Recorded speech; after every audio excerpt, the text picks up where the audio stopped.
As June rolls around, so does Gaming Christmas, also known as E3 time. Despite E3 being much more interesting than whatever we have now, I'm always excited for the Xbox showcase, as time and time again does it prove much more exciting than State of Play, Nintendo Direct, and Summer Games Fest. But the best part of the Xbox Game Showcase is that it's likely to involve Sea of Thieves, and usually when they do make an appearance, it's something big. And we only have to wait until tomorrow to find out. In 2019, we were blessed with a cinematic trailer showing off what was coming in the next two updates, Cursed Sails and Forsaken Shores. This CGI style was brought back for the adventures, as you all know that. In 2020, we got Diddly Squat, with only a brief showing in August revealing that dogs were coming to the game round about the same time as Vaults of the Ancients. 2020 was a sucky year for gaming in general and Xbox as a whole, but with the pandemic going on, this marked a low point for Sea of Thieves hype. As you remember, last year we got the immense surprise of A Pirate's Life, something none of us, not even us partners, were expecting. In my unbiased opinion, this was the best reveal of the show and the most exciting Sea of Thieves reveal we've gotten in a long time. But can Rare top this showing, or are we setting ourselves up for disappointment? I do think it's highly likely that Rare will be making an appearance and Sea of Thieves as a flagship title should be there in some capacity.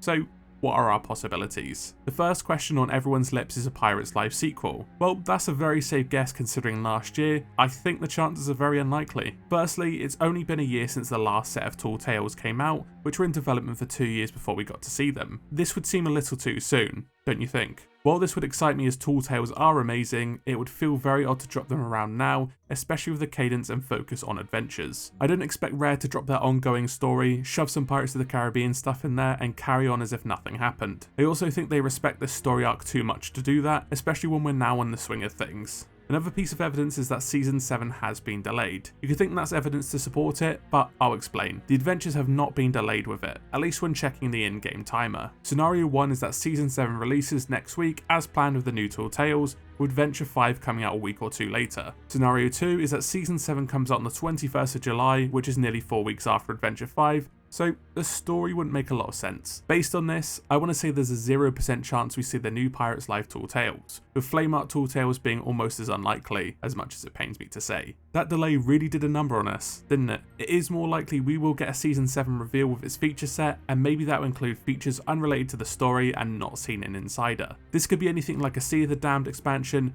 new enemies, voyages, a Reaper hideout, or progression systems. This would be a great platform to introduce a feature set and really show it off. The game is popping off after the social firestorm that was Lost Sands, so now would be a good time to keep the momentum going. What I think might happen is that we'll get a trailer for Season 7, the next adventure trailer, and maybe even a Season 8 tease. I really do believe the role-playing expansion is not like the things we saw in Season 5, but systems encouraging you to choose a role in the war for the Sea of Thieves. This trailer could be teasing the big man's return to sit in his Tavern of Legends under the Reaper's hideout, with some accompanying cosmetics, and of course, some encouragement to PvP. This is what I think we'll see and is my safest bet. Regardless, I would be shocked if we didn't get a Season 7 trailer. Shame we have to wait over a month for it now anyway. Moving the discussion back to unlikely things, what if we see another crossover outside of Pirates of the Caribbean? Personally, I wouldn't hedge my bets, but we could see a fully fledged Monkey Island crossover. There is a sequel to the originals due to be released somewhat in the near future, and Rare already have the Easter egg in A Pirate's Life. It would not be a push to see Guybrush Threepwood and LeChuck make a tie-in with the new game. Others have speculated that we could see other pirate crossovers, like the Muppets Treasure Island or even One Piece.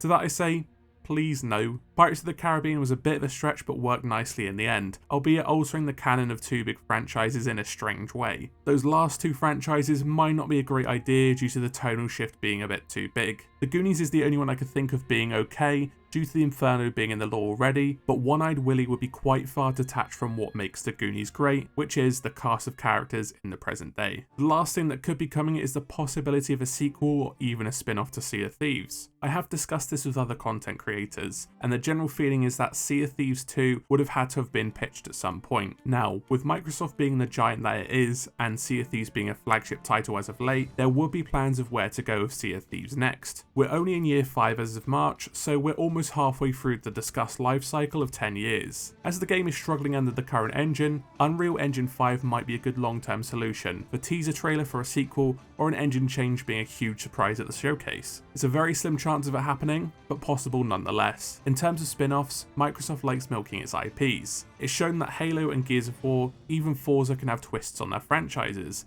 and I think Sea of Thieves could be the next one to be experimented with. Myself and Captain Blubber have discussed this in the past, and we think Sea of Thieves would suit an RTS style game where you try to take over the Sea of Thieves with your fleets. Build ships, level them up, and fight for control of various islands around the world, with playable characters such as Ramsey, Flameheart, and the Gold Hoarder. I could see this being set at the heart of Flameheart's power, where factions are scrambling for control over the Sea of Thieves. It's just an idea, but wouldn't be surprised if Sea of Thieves is expanded upon into another genre. And with those predictions, that just about wraps it up. Myself and Captain Blubber will be streaming the event with our reactions at 6 PM British Standard Time tomorrow, with a few grogs included. So come by, grab a grog, and relax. The link to my Twitch channel is below, where you can see all the action. Let's hope there's something big enough for Sea of Thieves, and we get Captain Blubber to say, "Holy sh!" Thanks for watching, and make sure you like and subscribe. What are your predictions for the show tomorrow? Let me know down in the comments. Thanks again for watching, and as always, remember to fail at ruining Golden Sands.